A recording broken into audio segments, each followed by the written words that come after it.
অসহযোগ আন্দোলন ঘিরে সারা দেশে নজিরবিহীন সংঘর্ষ, 21 জেলায় 101 জন নিহত, বিভিন্ন জায়গায় হামলা, ভাঙচুর, আগুন, ধাওয়া পাল্টা ধাওয়া।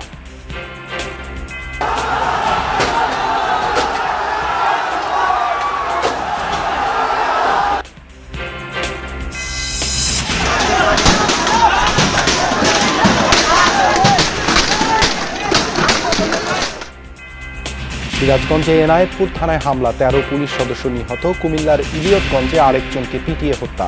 সারা দেশে 3 শতাধিক পুলিশ আহত।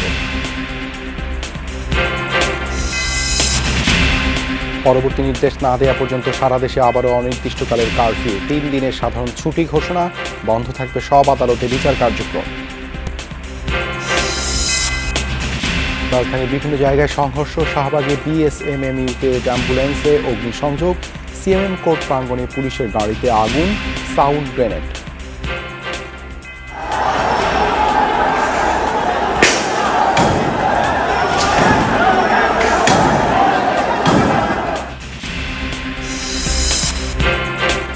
এখন যারা নাশকতা করছে তাদের কেউ ছাত্র নয়, সন্ত্রাসী, বললেন প্রধানমন্ত্রী শেখ হাসিনা। দেশবাসীকে এদের শক্ত হাতে দমনের আহ্বান। ধৈর্য ধরতে ধরতে শেষ সীমায় আওয়ামী লীগ, বললেন নানক। সরকার পদত্যাগে যত বিলম্ব করবে ততই ক্ষতি হবে দেশ জাতির, মন্তব্য মির্জা ফখরুলের।